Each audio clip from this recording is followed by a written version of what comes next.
Programa Falando de Vinho. Um oferecimento Vitória Osteria e Carne.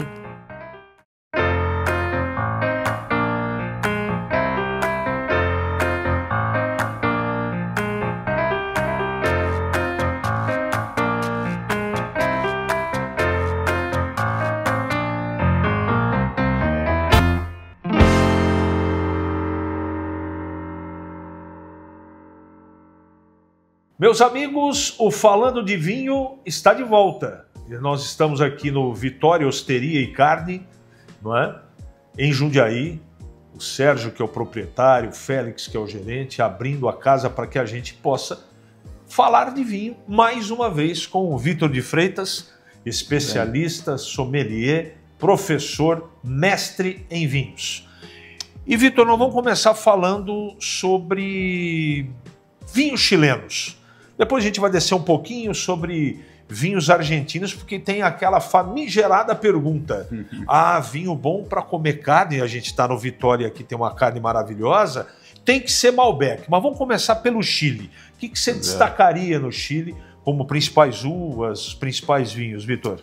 Seja bem-vindo. Obrigado, é um prazer, né, estar aqui novamente com vocês. E vamos começar com um país maravilhoso para vinho, que é o Chile, né? O Chile, se a gente pegar no mapa, dá para ver que é um país muito comprido. Então ele tem desde o deserto do Atacama, lá em cima, super quente, a Patagônia chilena embaixo, né? E nesse meio, o Chile tem também condições excelentes para a produção de vinho, tá? Então os vinhos chilenos hoje têm já renome mundial, são vinhos, né, como Dom Melchor, Almaviva, que já são vinhos famosos no mundo inteiro, super pontuados. E por quê? Porque o Chile tem condições climáticas para produzir excelentes uvas. E principalmente, tem uma uva específica que você acha que é a campeã de todas, é a mais famosa, é a mais aceita pelo mundo do vinho, Vitor? Tem. Assim, a uva hoje, vamos dizer, emblemática, né, que o Chile se reconhece nela como a Malbec, né, na Argentina, seria a Carmener, que tem uma história interessante. Depois, se a gente tiver espaço, a gente pode até contar um pouco da história, por que a Carmener é tão famosa no Chile. Mas eu, como você fala, especialista em vinhos, nerd do vinho, que gosta de vinho, eu destacaria como uma principal uva hoje a Cabernet Sauvignon. No Chile? No Chile. Principalmente no Vale do Maipo e no Vale do Colchagua. Então o Chile é dividido em vales, né? Não só DOCs, mas principalmente por vale. Então, quando você vai comprar um vinho chileno e você olha lá no contrarótulo, no rótulo, você vai ler lá, Vale do Maipo, ou Vale Central, ou Colchagua. Por quê? São os vales do Chile. E isso é uma indicação que você, dentro da garrafa, de repente, vai ter uma boa qualidade de vinho, porque nessa região tem um solo propício, clima propício, é mais ou menos por aí? É mais ou menos por aí. Quando a gente começa a estudar para você ter um pouco mais de conhecimento, aí você vai adquirindo essas dicas que na hora de comprar facilita, entendeu? E essas dicas, essa é a intenção aqui do Falando de Vinho. Exato. Dar essas dicas para você que está começando no mundo do vinho, ter um norte. Essa é a grande intenção do Vitor e a minha intenção. Exato. É passar muito da experiência do Vitor, não é?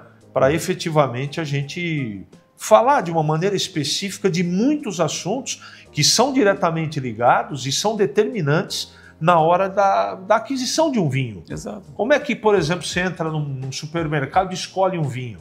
Aí nós vamos falar lá na frente, em outros capítulos, de harmonização, exato, de uvas específicas de cada país. Por isso que eu perguntei da Carmener no Chile, tem a Cabernet também. Enfim, existem outras uvas no Chile tão boas quanto, mas a principal é a Carmener. A Carmener ficou muito famosa no Chile, entendeu? Só que para você comprar um bom vinho de Carmener, aí que começa a entrar a dificuldade.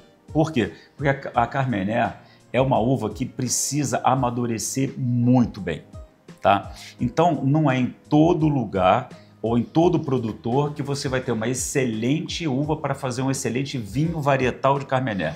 Que quando a gente fala vinho varietal é feito de uma uva só, ou pelo menos um grande percentual, né? Tá lá no rótulo, Carmener. Porque se ela for colhida um pouco antes ou não na hora exata, ela vai te dar um vinho herbaço, não vai te dar um vinho com tanta qualidade como você gostaria de encontrar. Ô Vitor, você destacaria quais vinícolas no Chile como as principais ou as mais importantes? Olha, o Chile hoje tem grandes vinícolas. Uma diferença da América do Sul para a Europa é que na América do Sul nós temos vinícolas grandes e que produzem vinho de todos os tipos. Vamos pegar a mais famosa hoje, que é a Conte Toro.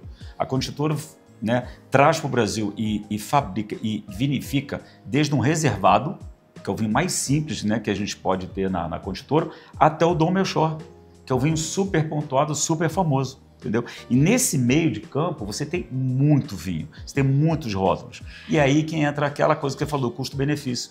O que eu vou buscar? Então, se você quer um vinho que você vai ter uma qualidade boa, mas não vai gastar tanto, você pega uma vinícola grande no Chile como Conte Toro, você vai encontrar.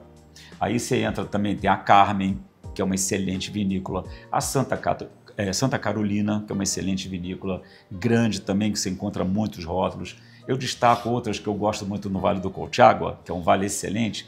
Tem a Vilmanet, tem a Casa L'Apostoli, ali você tem a Montes. Então você tem excelentes vinícolas para procurar lá no Chile. Eu tive a oportunidade há muito tempo de visitar o Chile, fui na Conte Toro também, mas eu estava muito distante ainda dessa paixão que realmente acabou... É o mosquitinho que pica a gente. E aí é duro largar. É muito difícil você... Hoje eu substituí todas as bebidas alcoólicas por vinho, não é? Então é uma questão de hábito, de companhia, de gosto, de amor à culinária também, que é uma coisa que eu adoro tanto. Também. Aqui a gente falou do Chile, eu não posso deixar de falar da Argentina, não é? E aproveita para falar, por favor, Vitor, sobre a história, carne Malbec. Ah, vai comer um churrasco, tem que ser um Malbecão. É isso mesmo, Vitor? Ou não é bem assim? Não é bem assim, mas é muito bom. Eu tenho que confessar que eu, além de gostar de carne, eu gosto de um Malbecão também. As coisas vão mudando muito no mundo do vinho, né? A Malbec, alguns anos atrás, ele é o Malbec famoso, o Malbec bem pontuado, vamos dizer assim. Era aquele Malbec mais maduro, com uma uva mais doce, mais alcoólico, e as coisas foram mudando. Hoje, os mais pontuados, o que está mais na moda, que o pessoal está curtindo muito, são os vinhos que têm mais acidez, mais fresco, que está vindo lá do Vale do Uco, com mais altitude, entendeu? Mas eu vou falar uma coisa para você, cara. Realmente, o Malbecão, junto com uma carne, é top. Mas não é só com Malbec, existem outros vinhos que podem acompanhar tranquilamente. E na Argentina, o que está muito hoje em destaque é a Cabernet Franc, né? Não só mais a Malbec, mas a Cabernet Franc hoje está surgindo e vindo com tudo, né? Temos um vinho muito famoso hoje, que é o El Enemigo, que o mais pontuado, o mais famoso deles é um Cabernet Franc, né? E isso está vindo com muita força. Só que o pessoal não sabe, muita gente não sabe, que a Cabernet Sauvignon na Argentina vai muito bem, né? O pessoal não acompanha muito, vai direto no Malbec e esquece que, por exemplo, vamos pegar uma Susana Balbo, que é a primeira enóloga, proprietária de vinícola e agrônoma. É uma senhora já hoje, mas ela é referência no mundo do vinho na Argentina. E ela faz um Cabernet Sauvignon, que é o Signature, que é fantástico, assim como outras vinícolas, né? Por quê? Eu vou até me adiantar a você. Que a Cabernet Sauvignon é uma uva que precisa de muito tempo para chegar na maturação perfeita. Então a gente chama de colheita tardia, né? Uma uva de muito tempo para amadurecer o bago.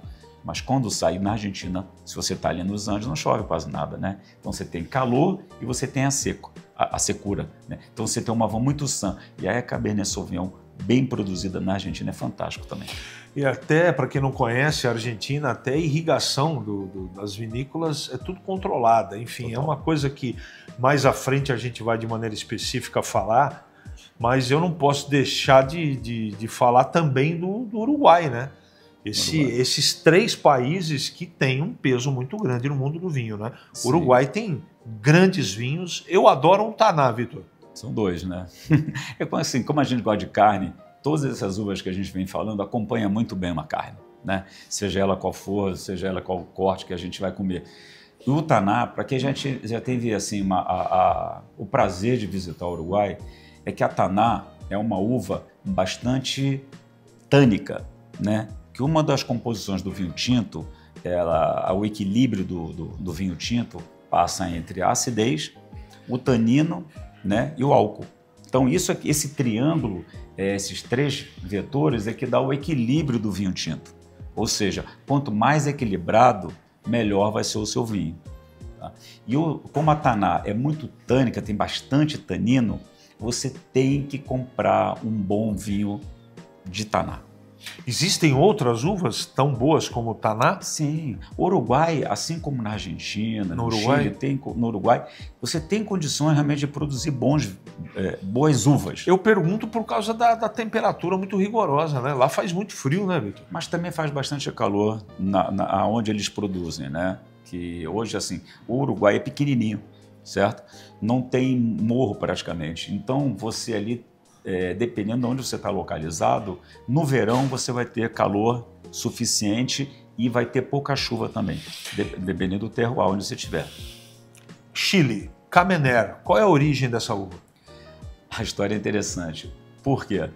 Foi preciso um estudioso, né, de folha, que a gente chama de ampliógrafa, que é um termo técnico, que ele foi da França para o Chile, porque o pessoal estava preocupado no seguinte: poxa, está aqui tudo plantado, aqui o pessoal achava que era tudo Merlot na época, mas não tinha Carmener misturado. E o pessoal ia lá e falava, mas não amadurece na hora certa, não dá um vinho bom. Aí esse especialista francês veio e falou assim, mas isso não é Merlot, isso é uma Carmener. E ela estava praticamente extinta na França. Entendeu? Então, quando essa pessoa, esse pesquisador foi, ele falou, não, gente, isso aqui, vocês têm uma uva hoje aqui que praticamente não tem, porque um dia que a gente pode até comentar aqui para os nossos ouvintes, é que existe uma praga muito forte na Europa, né, no século passado, que praticamente dizimou os vinhos da Europa, que foi a filoxera. E aí, como o Chile é praticamente um país isento desse problema da filoxera, por determinados vários motivos, ele tinha a Carmener, que foi praticamente extinta na França. Aí começou a desenvolver. Aí pronto. Aí, como praticamente ninguém tinha, e o Chile tinha, ele pegou essa uva, chamou de minha, né? Então essa uva vai ser minha. Mas na verdade ela é francesa. E a história do curto, assim, objetivo. E a história da uva Malbec na Argentina? A Malbec também é uma uva francesa, né? Na França ela é chamada de Côte. Então aqui pra gente, aqui na América do Sul, é Malbec. E ela se desenvolveu muitíssimo bem, porque é uma uva adaptada a essas condições climáticas que a Argentina tem. Também não tinha uma uva que pudesse ser chamada de sua, porque a uva mais conhecida na Argentina é a Bonarda, tá? Que eles faziam o quê? Os seus vinhos também coloniais, seus vinhos de garrafão, era feito com a Bonarda. E essa Bonarda, origem Itália. Itália. Então, como veio, né, a colonização para a Argentina, assim como para o nosso país também trouxeram, né? Só que a Malbec se saiu muito bem e hoje realmente fazem vinhos excelentes. Eu sou fã da Malbec. Só que a Malbec, assim, você pode ter um Malbec mais simples, até um Malbec muito bem feito. Mais elaborado. Só que é um vinho que é... Por que as pessoas começam, inclusive, né, a tomar... Vamos ver, quem passa para o vinho fino, para o vinho seco, normalmente começa com uma Malbec. Por quê? É fácil acesso, tem um custo mais baixo e normalmente é um vinho mais doce, um vinho mais fácil de ser tomado logo de início. E para fechar esse primeiro bloco, Vitor, e a origem da Taná? Bom, a Taná também é uma uva francesa, tá certo? Só que hoje ela está bastante restrita na França. Elas não vieram ao mesmo tempo para a América aqui não, uma dentro de um período diferente. Exatamente. Só que como tudo no mundo do vinho, as uvas elas vão se adaptando e o produtor também.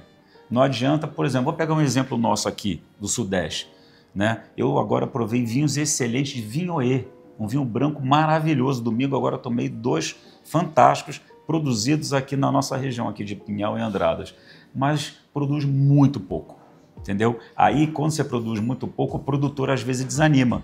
E ao mesmo tempo, por exemplo, pegando a Taná, como ela começou a ir muito bem no Uruguai, o produtor foi desenvolvendo e falou assim, essa uva aqui vai ser a minha uva emblemática, e ele aprendeu a trabalhar com a Taná.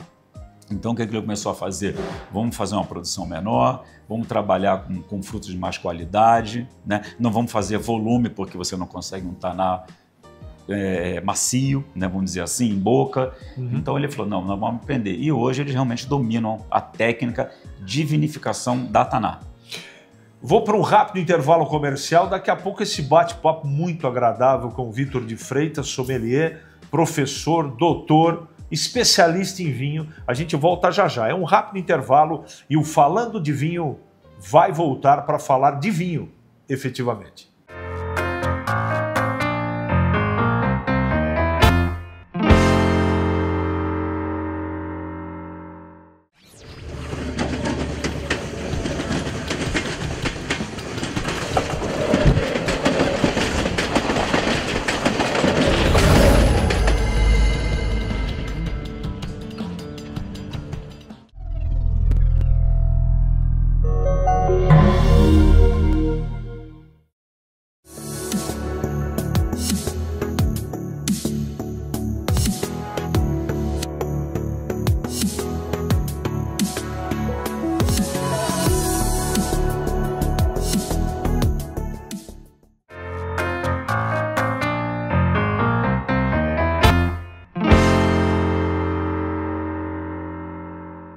Estamos de volta com o Falando de Vinho. Ô Vitor, eu ouço muito por aí o seguinte: vinho bom é o vinho que eu gosto. Isso é verdade? Não é bem assim, né? Assim como aquele vinho bom é o vinho que envelhece. Tem algumas coisas, né, no mundo do vinho que é meio lenda, vamos dizer místico, assim, né? Na realidade não é bem assim. Agora, é lógico, a pessoa que gosta de vinho e começa naquela famosa litragem, degustar e beber, ele vai desenvolver um determinado gosto pela coisa, né? Assim, eu gosto desse estilo, tá certo? Aí ele fala, não, pô, esse vinho é bom, é o vinho que eu gosto. Agora, tecnicamente falando, né, como a gente faz, você é obrigado a fazer muita degustação, a participar de painéis e pontuar, então existe vinho que realmente, que tecnicamente falando, é muito bom e tem aqueles outros que não são bons. Porque uma coisa que aconteceu comigo lá atrás, Vitor, não sei se lá no começo com você também, você tem meio receio de experimentar outras uvas. E você sempre vai naquela batidinha. Branco vai no Pinot Grigio ou no Chardonnay. Exato. No tinto vai no Malbec, no Cabernet Sauvignon. E não abre o leque para que você consiga convencer o seu paladar que existem outras coisas boas para poder degustar. Aí que, como eu milito nessa área de cursos, de sendo professor e diretor, aí que entra aquela coisa, gente, se você gosta realmente, vai atrás. Por quê? Porque realmente não é fácil. Você fala assim, poxa, eu vou experimentar uma garrafa de R$100 e vou errar? E aí? Mas, da onde você pode buscar informações? Em revistas especializadas. Esse é o ponto, sabia?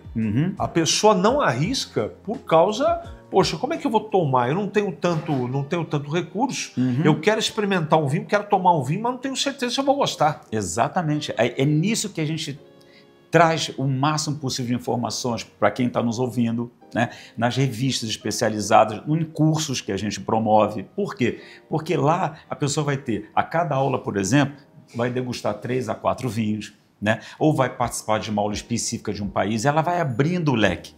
Né? Assim como a gente pode passar informações, é o seguinte, gente, olha, futuramente outros programas, vocês têm aqui, olha, um vinho branco de Semillon, você tem aqui uma Viognier, você tem um Chardonnay, você tem uma Sauvignon Blanc, a gente monta um painel e fala assim, gente, experimente porque você vai gostar, eu tenho certeza, entendeu? Então é isso que que eu sempre tive vontade de passar para as pessoas.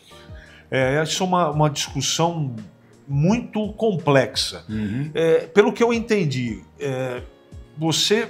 se você não tem condição de degustar tanto, se você for buscar informação, é um caminho para você experimentar coisas novas? Eu acho, porque quando, por exemplo, pegar uma revista especializada, né? Se essa revista é séria, e nós temos várias publicações sérias, e ele faz lá painel de degustação com os profissionais e vai pontuando esse vinho, aí você pode ter certeza que você vai comprar um vinho bem pontuado, de uma uva que você não experimentou, você não vai errar, raramente. Você pode não gostar, mas você não vai tomar um vinho ruim. Outra coisa que determina que vinho que a gente escolhe, acredito, você me corrija se eu estiver errado, é para que evento.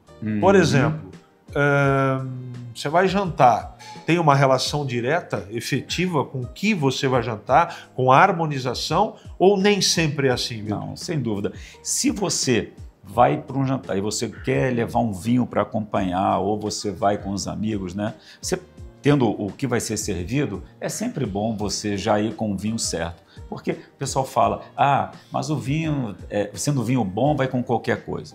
Não é bem assim, né? Você vai estar lá com frutos do mar, imagina uma ostra, uma coisa mais leve, aí você vai meter um tinto pesadão em cima. Ou uma das duas, né? Ou vai estragar o vinho ou vai estragar a comida. Mas não está errado, né? Porque eu conheço gente que toma tinto com frutos do mar. Gente, no mundo do vinho, assim, ninguém vai estar errado. Você gosta da comida? Gosta. Você gosta do vinho? Gosta. Mas, na harmonização, eu aprendi com um grande professor que é o seguinte, a comida pode ser boa, o vinho pode ser bom, mas os dois juntos são espetaculares. Um complementa o outro, né, Vitor? Exatamente. É isso que é o segredo da coisa. É difícil, hein? Não é fácil. Mas é aquela coisa de que, poxa, eu estou tomando aqui uma comida excelente, eu estou com vinho excelente também, mas os dois juntos se tornam ainda melhor. Esse é que é o segredo. O Vitor, o brasileiro ainda não tem o hábito de consumir vinho, né? A gente está em litros per capita muito distante dos países europeus ou dos principais países que consomem vinho no mundo. Você tem percebido que isso tem se modificado aos poucos? Que tem crescido o volume de consumo no Brasil de vinho? Sim, é porque assim, o brasileiro até consome, né, vinho. É que a gente tem que diferenciar duas coisas, que é o vinho que a gente chama vinho de mesa, o vinho de garrafão, que ainda é altamente consumido no Brasil. Vamos pegar de 100% dos vinhos que o brasileiro toma, 90% ou até mais ainda é vinho colonial, vinho de garrafão, mesmo? Ainda é muito. Esses 10% é de vinho fino. E a gente tem no Brasil uma sorte ou uma facilidade danada, que é ter muito rótulo disponível de excelente qualidade do mundo inteiro. Tá? Mas, por outro lado, a gente tem uma dificuldade do custo. Né? O vinho no Brasil não é alimento, né, para o ministério nosso aí da Fazenda. Então, ele é taxado como bebida alcoólica. Então, nossos impostos vai lá para cima e o custo impede que mais brasileiros, né, consumam mais vinhos de qualidade, vinhos finos, como a gente chama. Não dá para relacionar só com cultura de tomar vinho, né? Não. A gente não pode desprezar a história do custo, né? Também. Que para o brasileiro tomar vinho não é barato, Vitor. Exatamente. Então, assim, quando nós tivemos agora, né, a fase da pandemia, que foi o boom de vendas no Brasil de vinho, né? Então, se tivesse conseguido manter aquele custo médio, a gente continuaria com esse consumo. Mas não, aí vieram aumentando alíquotas, mudando-se a alíquota, então o vinho foi encarecendo, assim como o dólar, assim por diante, como a importação. Mas eu tenho certeza que vai chegar um momento onde nós vamos ter vinhos nacionais, que nós já temos, né, de excelente qualidade, com preço médio muito bom, e as pessoas que gostam de vinho vão saber comprar vinho bom com preço bom também.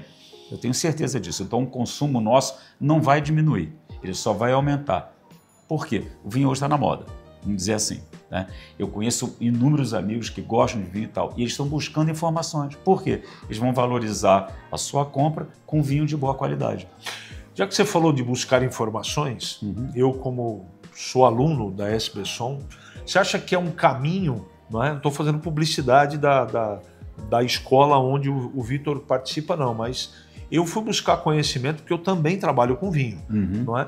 Mas quem está nos assistindo, você acha que a melhor maneira é procurar um curso de sommelier, se realmente fazer uma especialização? Qual o caminho que você passa como sugestão para o nosso telespectador aí? Eu com certeza absoluta que faça um curso básico, tá? Por exemplo, a gente não está fazendo aqui propaganda disso, mas da onde eu vim foi o primeiro que eu fiz na minha vida e foi o melhor. Para quê? Porque abriu minha mente, abriu, sabe, aquela janela, que foi um curso básico de 5 aulas. Porque a gente vê muito curso assim, a importadora, a loja de vinho vai dar um curso básico de um dia, não é nem um dia, 4 horas. Não dá para você passar muita coisa num curto período. Agora, quem gosta realmente de vinho, 5 aulas, não consigo, mas faça de 3, né?